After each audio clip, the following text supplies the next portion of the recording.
Sampurasun barudak, kumaha damang. Semoga kalian sehat selalu agar bisa menjalankan aktivitas seperti biasanya ya. Aduh, kapan ya pandemi ini cepat berlalu? Aing rindu ngopai bareng tanpa perlu ada jarak di antara aku dan mereka. Aing rindu berwisata tanpa perlu khawatir tempatnya tutup. Aing rindu bersin atau batuk sembarangan tanpa rasa dicurigai oleh orang lain. Aing rindu ketika kemana-mana tanpa harus menggunakan penutup mulut dan irung, yaitu masker. Karena sangat menghalangi ketampananku. Dan engap anjir sih sebenarnya mah. Kapan ya? Sudahlah, tak usah terlalu dipikirkan. Kita jalani dan ikuti aturan pemerintah agar pandemi ini cepat berlalu. Dan Ibu Pertiwi pun kembali tersenyum seperti sedia kala. Nah, ngomong-ngomong soal pandemi ini, Sim Kuring akan merangkum film yang hampir sama persis dengan kondisi tanah air kita saat ini. Film ini berjudul Contagion yang rilis pada tahun 2011 lalu. Yang membedakannya hanya virusnya saja. Kalau di sini mah nama virusnya Corona kan ya. Nah, kalau dalam film ini mah nama virusnya adalah... Nungguin ya. Sebelum dijawab, langkah baiknya kita intro terlebih dahulu. Woi, Naon? di mana ye? Oh iya, ya jelas lah di iya film. Jangan lupa like, kemudian subscribe, dan nyalakan juga notifikasinya agar kalian tidak ketinggalan konten menarik yang lainnya. Hatur nuhun. Daitu atau Poeka 2 tampak di sana seorang perempuan yang sedang menunggu di sebuah bandara. Tak lama ponselnya pun berdering. Setelah diangkat, ternyata itu telepon dari seorang pria yang bernama Jonel. Di dalam perbincangannya, mereka ternyata telah ngemprut dan si perempuan ini pergi meninggalkan pria tersebut tanpa pamit terlebih dahulu. Dari perbincangannya kita mengetahui bahwa pria tersebut bukanlah suaminya. Ya, kalian pikir saja kalau suaminya, tak mungkin pria tersebut nelpon dan berkata senang bertemu denganmu, ya toh? Dan si perempuan tersebut ternyata sedang berada di Hong Kong untuk tujuan sebuah bisnis. Alasan dia pergi tanpa pamit karena takut ketinggalan pesawat. Terlihat di sana, tepatnya si perempuan tersebut nampak kurang sehat. Lanjut, Shen berganti dengan seorang pria yang berambut mawar, sedang berjalan pulang menuju ke rumahnya. Terlihat di sana juga, kondisinya sedang kurang sehat. Dilanjutkan dengan seorang perempuan Ukraina dengan kondisi yang sama. Setelah itu, yang terjadi, si perempuan tersebut telah tewas dengan kondisi mulut berbusa. Nah, singkat cerita, si perempuan yang tadi berada di bandara tersebut pulang ke rumahnya. Oke, kita masuk ke sesi perkenalan. Ternyata, si perempuan tersebut bernama Beth M. Hope dan suaminya bernama Mitch M. Hope. Mereka mempunyai anak bawaan dari si ibunya yang bernama Clark Morrow. Bukan anak asli dari si Mitch ya ini mah. Sebenarnya, mereka itu tinggal berempat bersama anak bawaan si Mitch, yaitu bernama Jory M. Hope. Tapi ketika itu, si Jory tidak ada di sana karena pada waktu itu, si Jory sedang pergi liburan. Sesampainya di rumah, si Beth pun langsung memeluk anaknya. Lanjut, Shen kemudian berganti dengan seorang pria berkacamata sedang naik bis. Di sana juga terlihat kesehatannya sedang tidak membaik. Tak lama pun si pria tersebut terjatuh. Nah, ternyata si pria ini adalah rekan kerjanya si Beth. Ternyata dia sakit itu karena dia melakukan kontak dengan proposal yang telah ditandatangani oleh si Beth. Dilanjutkan dengan si pria berambut mawang nekat keluar rumah meski kondisi kesehatannya semakin memburuk. Ternyata pria tersebut bernama Levi. Terlihat di sana sepertinya si Levi ini tidak kuat menahan rasa sakit yang membuat dirinya gagal fokus dan dia pun mati tertabrak mobil. Diver atau Poeka 4. Kondisi si Beth semakin lama semakin memburuk. Pernah suatu waktu dirinya akan membawa gelas. Mungkin karena lemas sampai-sampai dia pun tak kuat lagi untuk memegangnya. Dan setelah itu yang terjadi, Honey? Oh, Beth. Hey, honey. Beth, Jesus. Sweetheart. si Beth pun terjatuh. Kemudian dia kejang-kejang disertai mulut yang berbusa.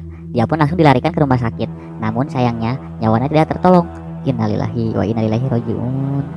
Mungkin itu karma ya Dax, karena dirinya telah berselingkuh. Makanya kalian jangan berselingkuh no. Awas, karena selingkuh dapat menyebabkan kematian.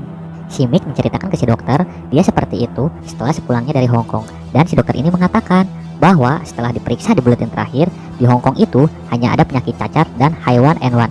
Dan penyakit si Beth bukanlah penyakit tersebut.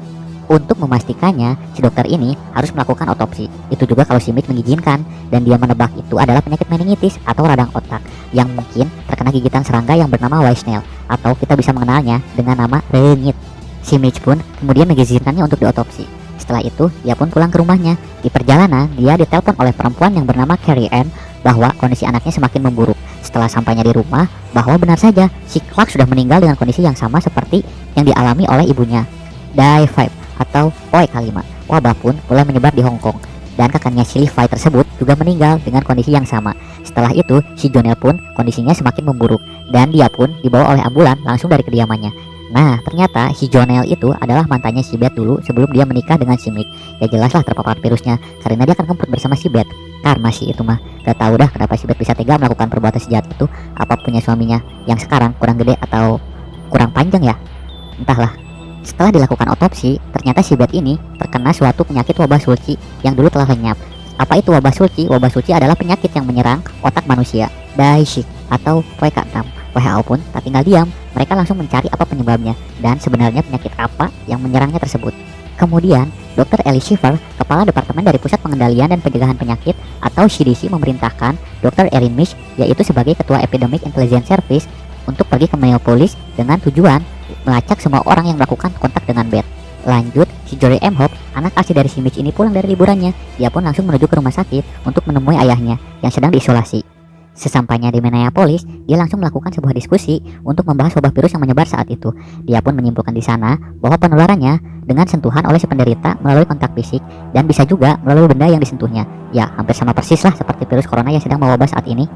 Kemudian dari CDC atau Center for Disease Control, bahasa Inggris aing belebat kieu, maklum daks di kampungnya, yang dilakukan oleh Dr. Ali Hextile bersama Dr. David Eisenberg langsung berupaya untuk membuat vaksin virusnya. Day 7 atau poe ke-7, Dr. Ellis kemudian bertemu dengan seorang dari petugas Departemen Keamanan yang bernama Dennis Frank. Bahwasanya Laksamana Hagerty ingin bertemu dengannya di pusat operasi darurat. Pertemuan pun dilakukan. Di sana dilihat dari omongannya bahwasanya Laksamana Hagerty ini menuduh dari pihak Dr. Elisa yang melakukan itu semua.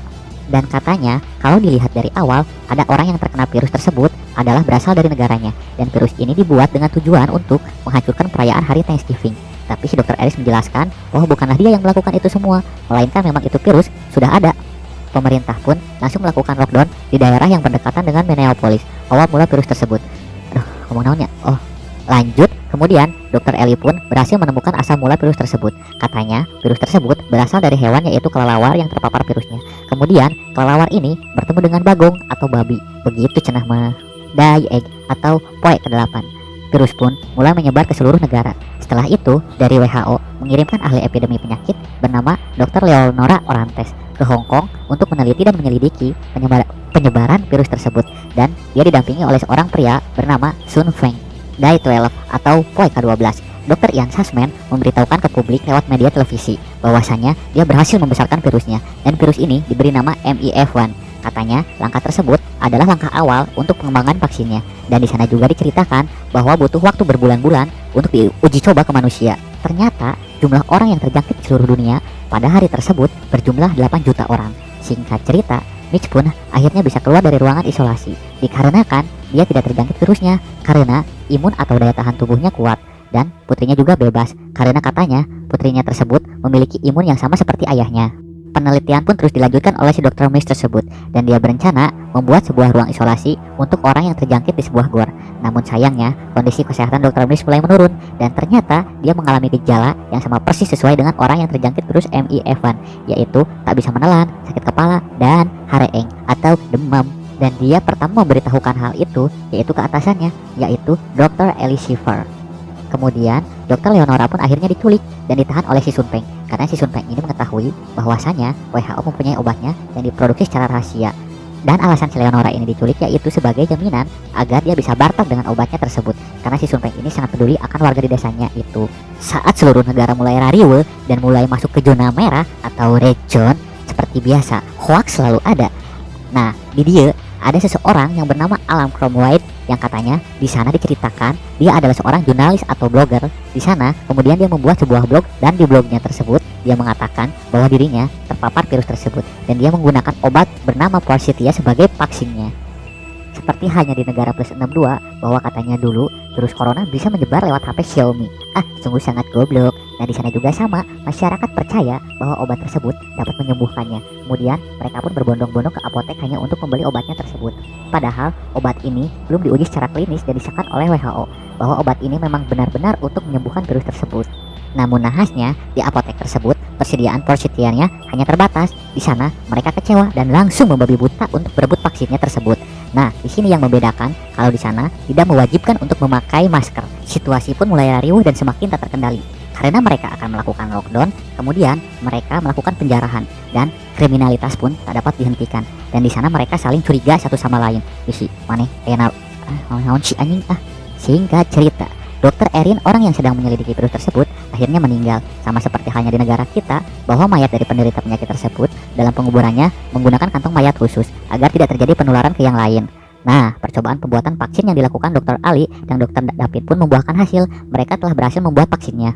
Namun, karena persediaan vaksinnya terbatas dan pemerintah bisa membuat vaksinnya agar negara lain bisa kebagian, yaitu memerlukan waktu 1 tahun lamanya untuk menyiasatinya.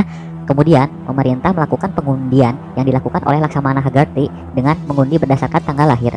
Dan itu terjadi pada hari 133 atau poe ke-133. Setelah mengetahui hal itu, kemudian Dr. Leonora pun meminta agar segera dikirim vaksinnya agar dirinya dapat segera dibebaskan. Penggunaan vaksin ini dengan cara disemprotkan dengan menggunakan suntikan melalui hidung, dan orang yang sudah menggunakan vaksinnya diberikan sebuah gelang sebagai penanda agar tidak menimbulkan lagi kecurigaan satu sama lain. Seluruh negara pun perlahan mulai membaik. Ya, karena sudah ada vaksinnya kan, jadi hanya perlu waktu saja. Hari Thanksgiving pun telah tiba. Si Marge dan putrinya pun bersiap untuk merayakannya. Dia pun hendak mencari sebuah kamera untuk mengabadikan momennya tersebut.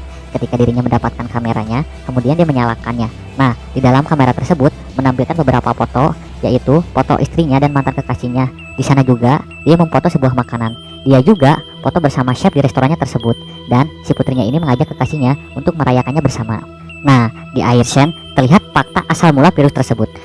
Ternyata pada saat itu ada sebuah mobil yang merusak rumah dari kelelawar tersebut. Ternyata kelelawar ini sedang sakit, dan karena sakitnya itu pun kelelawar ini membawa virus tersebut. Setelah itu kelelawar ini mencoba untuk mencari rumah baru, dan dia menjadikan kandang bagong sebagai tempat tinggalnya. Ketika kelelawar ini berada di kandang bagong tersebut, kemudian kelelawar ini berak dan kotorannya ini termakan oleh si bagong tersebut. Setelah itu ada seseorang dari sebuah restoran untuk membeli bagongnya. Ketika bagongnya akan dimasak, sudah jelas bagong yang dia beli adalah bagong yang terpapar. Itu dibuktikan dengan adanya sebuah seperti bekas luka di tubuh si bagong tersebut. Ketika si chef ini sedang memasak, kemudian dia diberitahu oleh rekannya bahwa ada seseorang yang ingin bertemu dengan dirinya.